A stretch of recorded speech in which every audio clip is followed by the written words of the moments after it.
What's up guys, this video is a follow-up to the one I made about my back and how I basically had it explode in only 3 months naturally by implementing a few strategies. In that video I said that probably I will do also a similar video about my arms, about how I plan to go from around 17 inches right now to 18 inches. This goal is gonna be a bit harder to reach, both in terms of how much time it's gonna take and how many strategies I have to implement to reach that goal. So without further ado, let's have a look at it. There are basically 6 things I implemented a few months ago, and it already allowed me to go from around 16 inches and a half to around 17 now. So it works, and my plan is to stick to it and basically just use a double or triple progression on it. So using progressive overload and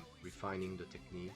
So the first thing I did was to adapt my program to my morphology a little bit more. I realized that I have a valgus elbow, which basically means that my forearm is not aligned with my upper arm, and so any kind of barbell curl and even easy curl can be quite hard on my elbow. So now in my program I mostly use dumbbells and cables, and the pain is gone and it's much more comfortable to progressively overload and keep my frequency high. And another thing I took into account when it comes to my morphology and how to progress with it is that I have short biceps, so it means that my potential for pure mass is limited because my tendon is taking some space, but my strength can be my peak, obviously. So it makes sense for me to focus a little bit more on the long head of the biceps, which I was not doing before. So I implemented exercises like the incline curl, the Bayesian curl, but I will talk about the full exercise selection at the end of the video. But this leads me to the second point, which is related to what I've just said about trying to bias a little bit more the long head. I actually decided to try to give as much stimulus as I can to every head of the upper arm muscles. So for instance, in my first year of training, I was not focusing on my arms, so I was doing my overhead extensions and that was it at the end of my workout. But now I decided to go for a more, let's say, maximalist approach, and I incorporated a lot of press downs for the lateral head of the triceps. Also quite a lot of focus on the brachialis, which is this muscle that is underneath the biceps, and working it is gonna of course also bring a lot of mass and further emphasize the peak. So yeah, I decided not to have a strong bias like basically a beginner, because when you're a beginner you just try to get the best bang for your buck and do one exercise that has the biggest impact.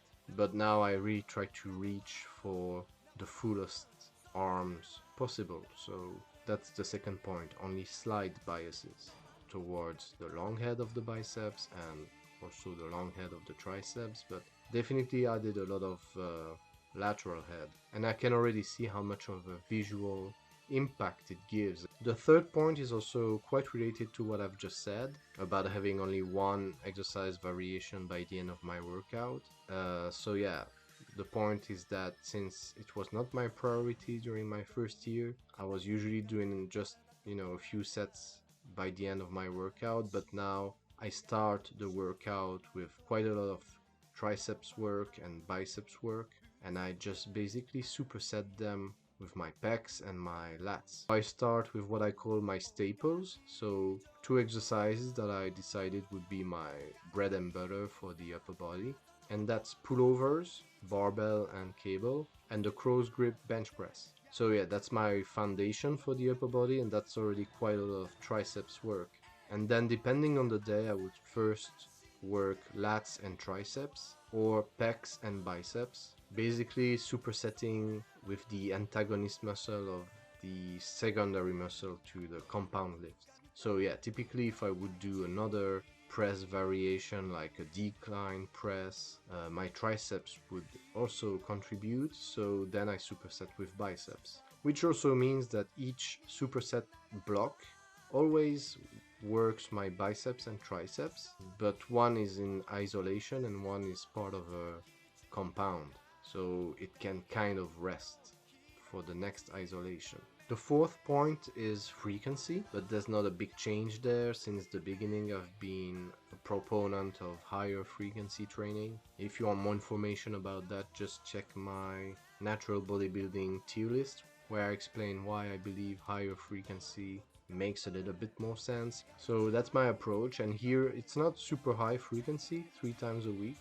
But yeah, that basically leaves me 1 day of rest between each upper body training session, and I feel that this is the sweet spot for me when it comes to my joint health. I've been working my arms every day before when I was following a full body routine, and I was stepping up the volume to 4 or 5 days a week, and I started to have troubles with my elbow and my wrist, so I discovered this limit and now I adapted to it, and yeah, 3 times a week seems to be a sweet spot.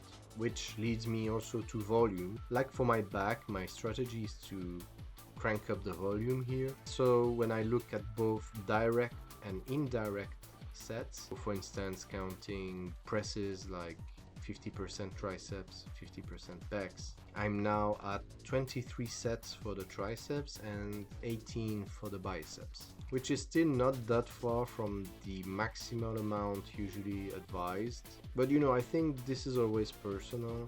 In my case, I don't often go to complete failure. I often keep 0 to 1 rep in reserve, and so far it's worked very well for me. But that's leading me to the last strategy actually, which is to implement a little bit more of high intensity and failure in my training. So I have a heavy day, medium day and light day for my upper body, but some people might not call it so heavy actually, because I would often use 8 or 10 reps on that day.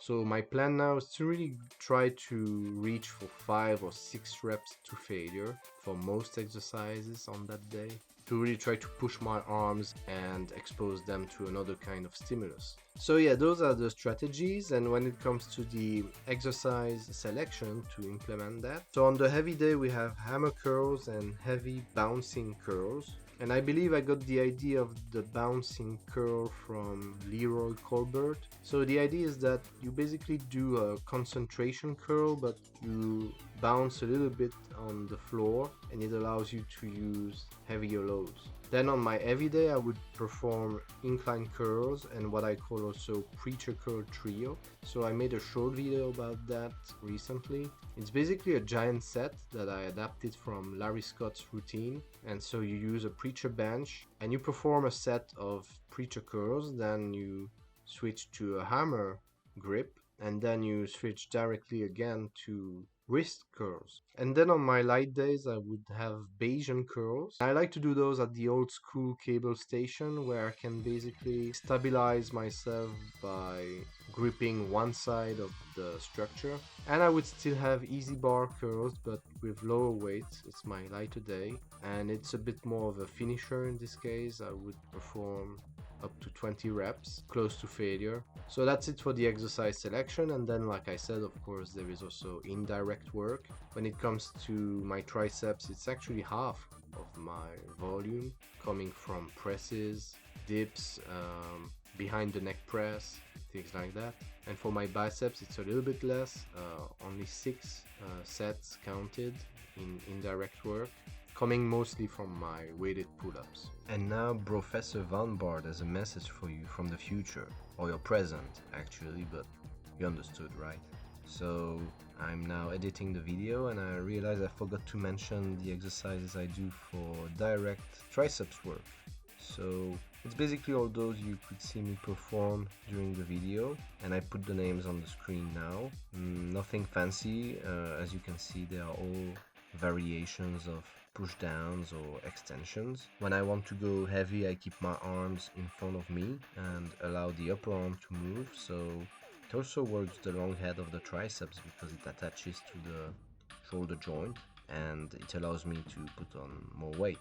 When I want to go even heavier I use the V-bar with the whole stack. The idea is to really like brute force your way to higher intensities, and I do it like Larry Scott on this picture. As you can see, I also do it more strict and light, my arms reaching my sides and getting a full contraction with the cables, perfectly aligned with the elbows. And yeah, I like these more as a warm-up and a finisher. And I also use a cuff for my overhead extensions. It takes the wrist out of the equation and you can focus more on the stretch and elbow extension. So yeah guys, that's it. That's my strategy to reach 18 inches. My goal is to reach it within a year, but let's say maximum for 2027 New Year's Eve. Tell me what you think about it in the comments. If you have a similar goal or if you have reached it, I would be very interested to read in the comments how you did it and what kind of insights and experience you can share about it. As always, guys, if you've watched so far, thank you so much. I really appreciate it. And don't forget to put a like, subscribe, try to help me with the algorithm. And I will see you in the next one. Bye.